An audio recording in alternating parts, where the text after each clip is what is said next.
Hello everyone, welcome back to the workshop. So in this video we are going to continue on our little, however you want to call it, plant hanger here. Sorry, forgot my brain today. Anyways, we are going to continue on with our little decorative plant hanger here by making the actual bracket that is going to go on the wall. So hopefully you guys will enjoy this video and you'll stick around till the end. Before we get started, I'll go ahead and knock out some quick measurements for you. This piece I have cut. Get out the ruler. I've cut this piece of bracket stock here is going to be 16 inches long. It's 1.25 inches wide by 1/4 inch thick. So again, that is 16 inches long, 1.25 inches wide by 1/4 inch thick. That is what we will be using. This is just plain mild steel, hot roll mild steel. A few other quick measurements. I've come in and I've marked from the end. I have marked 3/4 inch in on both sides with a center punch mark. And then I went 1 inch in from those punch marks and marked both sides. That is going to take and define the portion, the lobes of our leaf that we're going to end up making. It'll be more clear as we go along here why we want to isolate this section. We need to isolate this area, so this way for the leaf on the end we're going to draw out big lobes and draw out a really nice little viney curly Q on the top here. Also very similar to like an onion blossom or a very decorative spade end. When you draw out exaggerated lobes, it's no longer a spade and it is more of an onion blossom, especially once you add the little viney bit to the top. So that, without further ado, let's get to forging. I'll get this good and hot and we'll be over at the guillotine tool. So first things first, we're going to go ahead and work on the very end of this. This doesn't have to be too hot right now at this point. All we want to do is create a nice mark.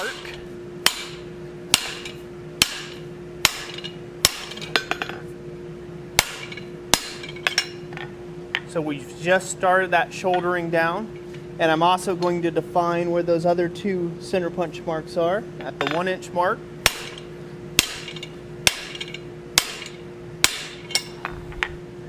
Where the lobes of the leaf will be. Now, hopefully you can see I didn't go as deep at the 1 inch mark as I did at the 3/4 inch mark. Now I'm going to get this good and hot, and I'm going to forge that down just a bit more right there in that shoulder. So we're going to come to the edge of the anvil, and we're going to hammer that part that we separated at the 3/4 inch mark down into what is going to look like a tenon.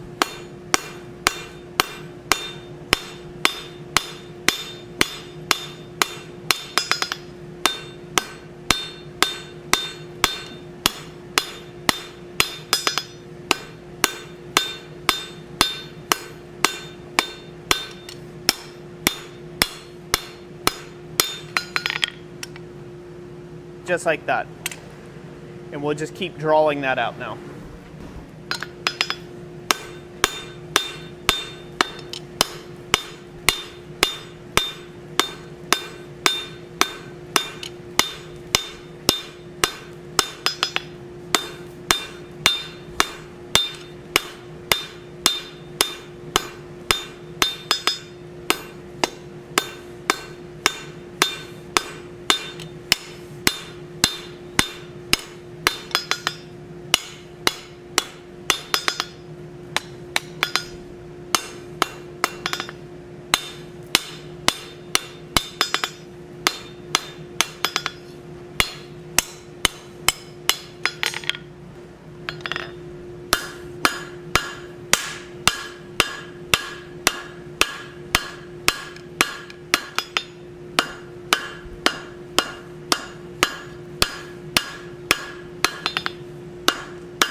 Okay, so that's about what we want right there. That's going to be good enough for what we're wanting to do with the little viney bit on the end. For those of you that are curious, that drew out to about 3.5 inches or so. So 75, 87 mil. I think that's right. 75, that's 80, yeah, 2, yeah. Basically 87 mil, or 87.5 mil or so long. This here's an inch still, and then, or 25 mil, so to speak. And now we are ready to take and round that bit up before we progress on to doing the lobes of the leaf. Now, we're not going to do the lobes just yet, as I'm going to come in here and I'm going to hammer just like so to take and squat that down to give more of an impression here.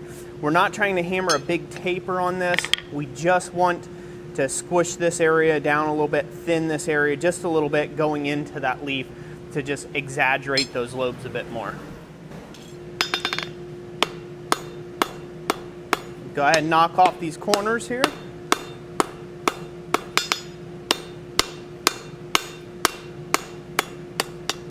I'm working right close by the shoulders here, the sharp edges of my anvil, in order to still maintain that nice crisp transition point.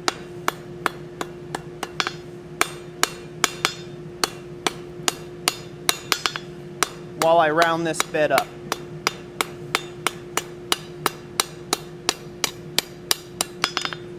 Now I'm going to go onto the horn of the anvil,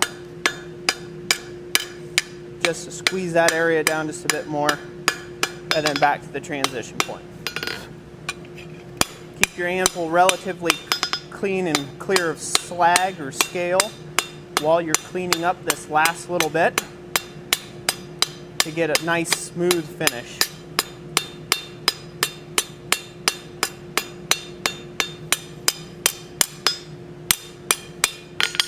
Okay, so now that we got that nice and smooth, now it's time to draw out the lobes, to take and make this exaggeration on the lobes here.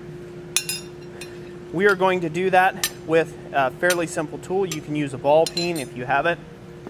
I, however, have this tool that I've made up.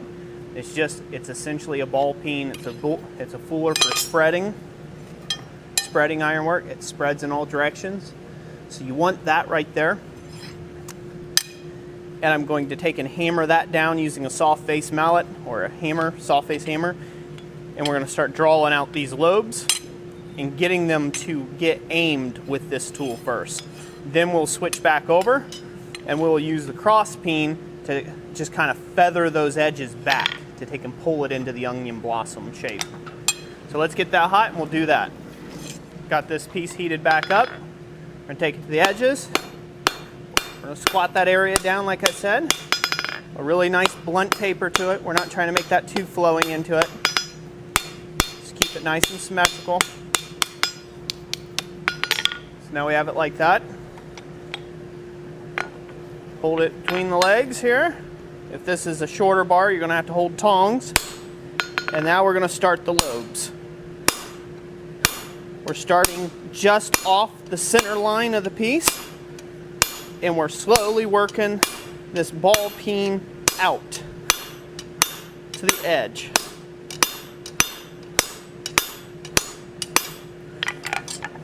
It's going to take another heat to do the other side.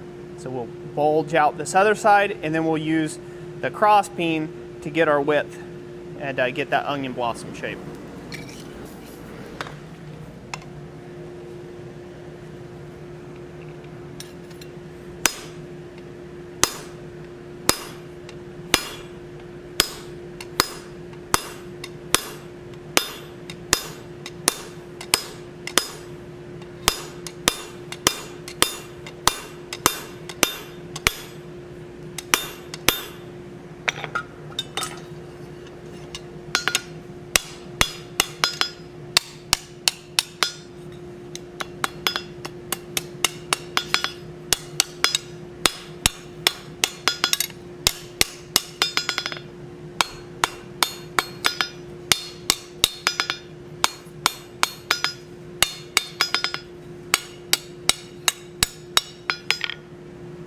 Okay, next heat, we will use the cross peen to pull those lobes down.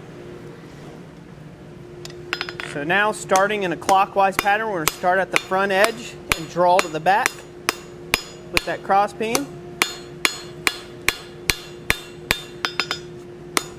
Now counterclockwise on the other lobe.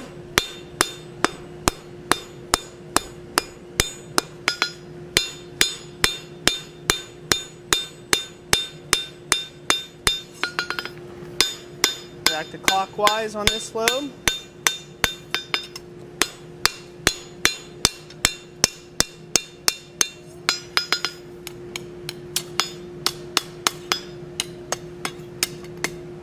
Keep this straightened up just out of matter of principle. And now it's starting to look more like that onion blossom shape.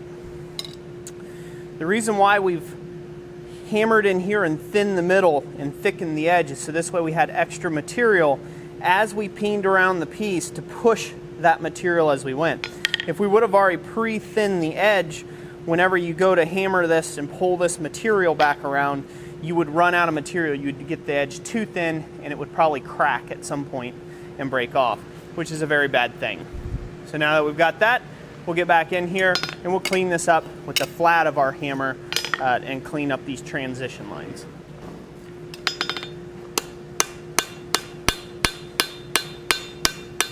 So here I'm just focusing on cleaning up my transitions, the way it transitions into the parent bar stock. We don't want that to be a hard transition or a hard line.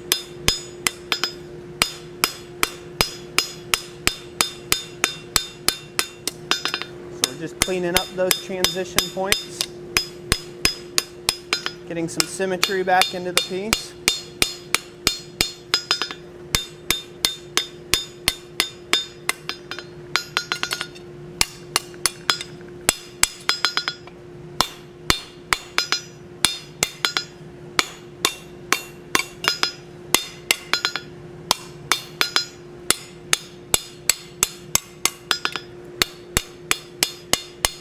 And the rest of this is just going to be me cleaning that up, but I'm not going to make you guys have to watch that whole entire process. It's just more and more planishing heats to get this nice and round.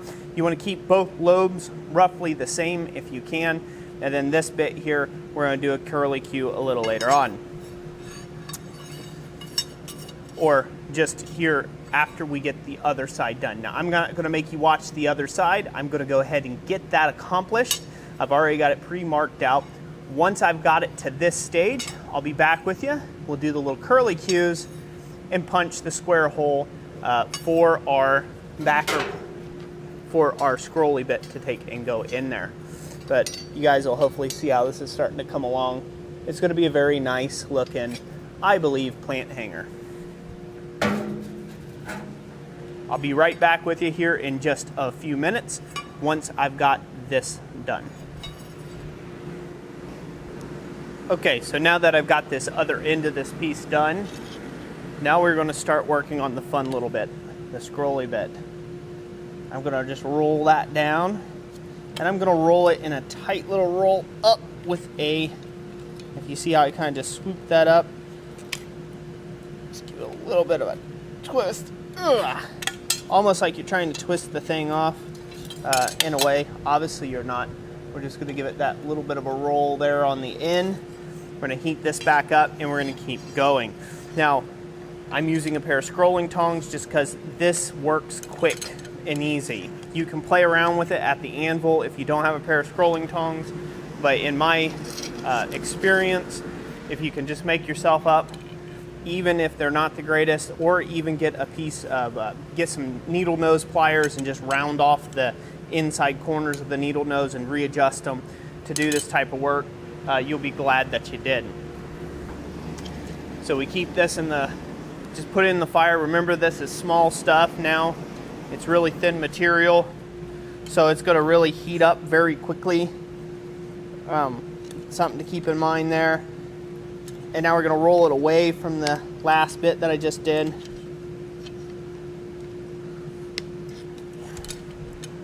So we rolled it that way at first. Now we're going to roll it back on itself. Go ahead and keep heating this up.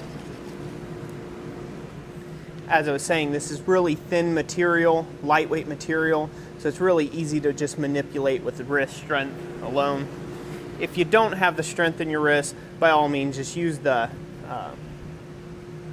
use those type of hammers, small hammers, things like that will really help you out.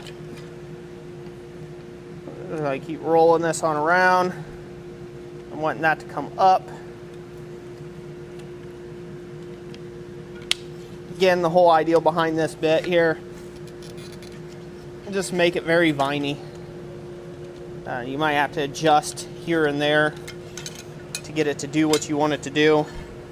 And really, this is just the artistic portion. Since we're going for a vine-like deal, it can just be about anything, which is fun. This is the fun thing about organic work. So just go ahead and let it kind of do what it will. You want to give it a path, but then if it gets, we're not trying to look for perfect straight lines here. That's exactly the opposite of what we're going for. So here we go. Go ahead and give it a little bit more torque.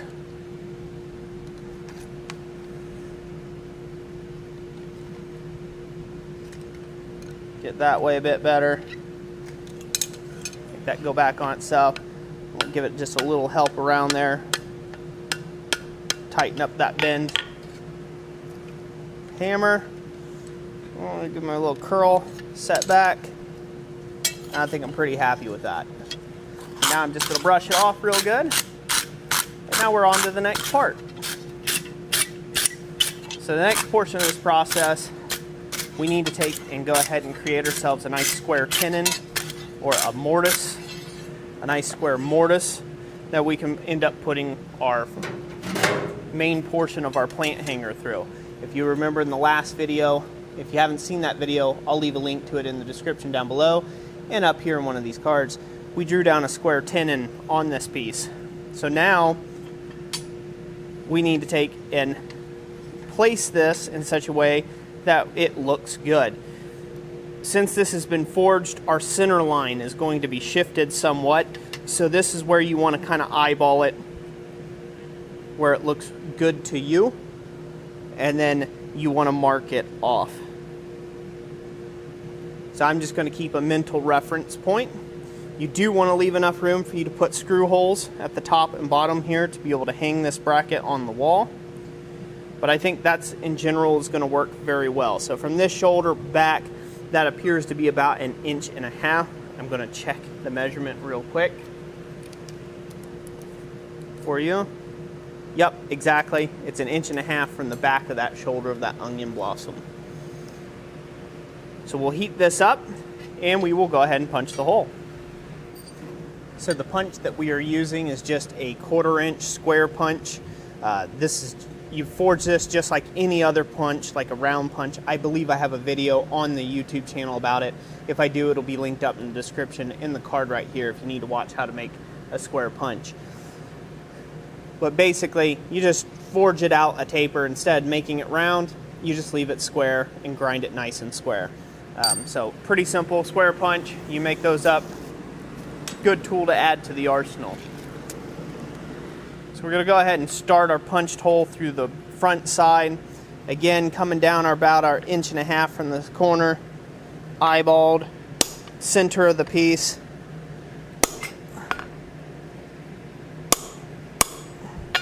Going to take it all the way down to the anvil top. We're going to keep that cool. I'm going to take it one more time to the anvil top. We're going to flip it over and we're going to remove our slug.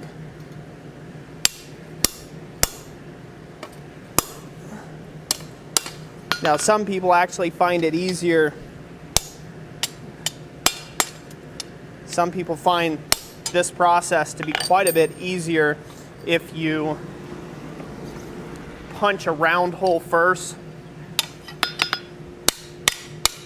and then drift it square. And you can certainly do that in this case.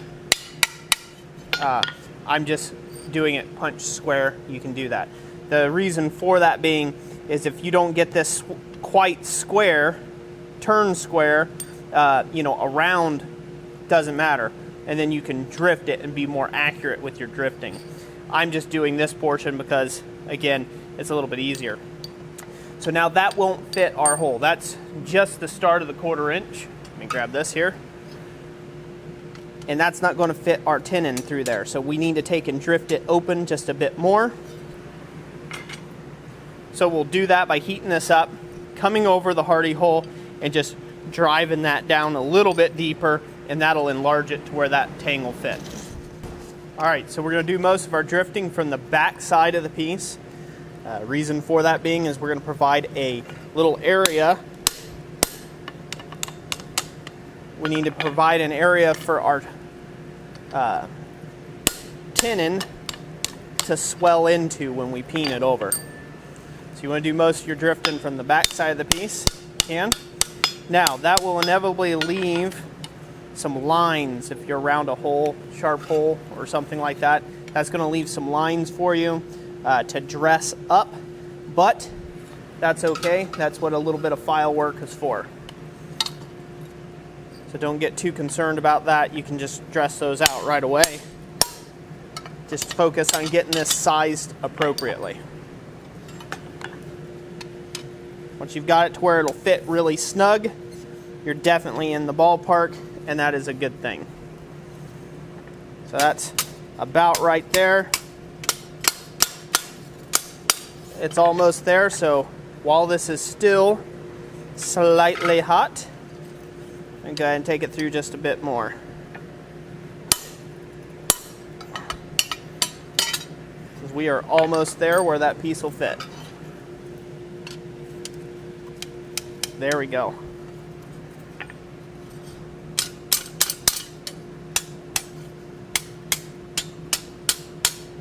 Now I'll have to take this actually to the vise and use a monkey tool to drive it down on tight against the shoulder, but that's okay. We've at least got it fit to where it's going to work well. So I'll do a little bit of refining and dressing of this area here before I get this all finished up. And then we'll be over the vise and we'll get this peen together. And then that'll be it. Okay folks, so I went ahead and trimmed down my tenon just a little bit so it's a little closer to the dimensions so I don't have so much to file off later. And now comes the tricky bit. I've got the scroll work of the plant hanger heating up. I went ahead and drilled my holes already, my mounting holes, and this is already ready to go. So this is going to work out just fine. We're going to put the scroll in the vise. We're going to set this onto the tenon, and then we're going to go ahead and peen down with a nice light little 8-ounce hammer, little cross peen hammer that I made, and that will then cinch that up, and then we'll do some cold work after the tenon cools down a little bit to just tighten the joint up. So let's see how this goes. All right, we're good and hot. Into the vise we go.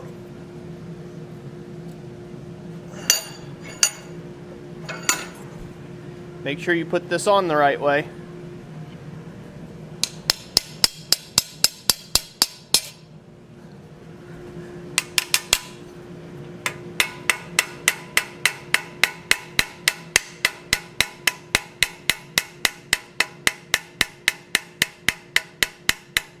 So I peen left to right first, and then I'm going to peen up and down.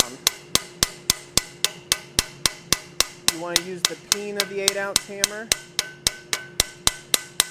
This allows you to move the material where you want it. And fill out the gaps and voids.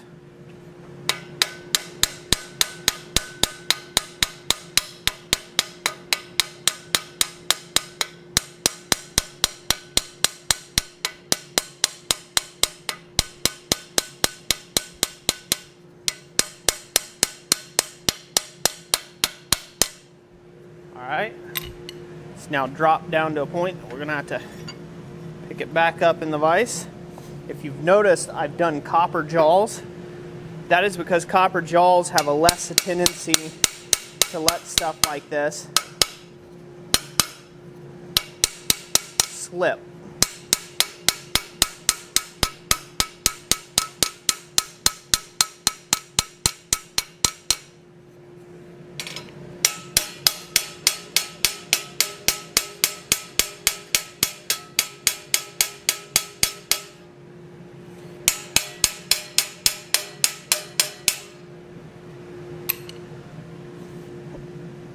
All right, now we'll see how she looks. So there you have it. That's on there good. Now, one thing you may notice happen too when you're putting these, when you put this thing together like so, is that it may want to just twist ever so slightly with you. That's okay. Just a real quick heat back in the forge and just kind of just twist and kind of get this thing to square up where you want it and need it to be is all you have to do. But anyways, there she is. After this stage, you're just going to sand this. Watch my video on enhancing ironwork if you want to take and see how I do most of my finishes for things like this. And that'll be linked up in the description as well. And, you know, but that's basically what I will do to finish this. We'll just go with like a Rust-Oleum clear coat because it's going to be outside, so it's just best for it to be painted. I'll either do a Rust-Oleum clear or I will spray it completely a black finish. Just depends on what the customer wants. Since it's my own dictates, I will go ahead and spray on a Rust-Oleum clear enamel finish. So there you have it. I hope you all enjoyed this video. If you did, remember to leave a like, and if you'd like to support content like this, more content like this in the future, and you like this sort of work, a great way of doing that is checking out our website over at blacksmithpdfs.com, and consider purchasing a power hammer plan or an ebook over there. Anyways, I sincerely thank you for watching the video. As always, God bless you, and we'll catch you on the next one. Thanks for watching.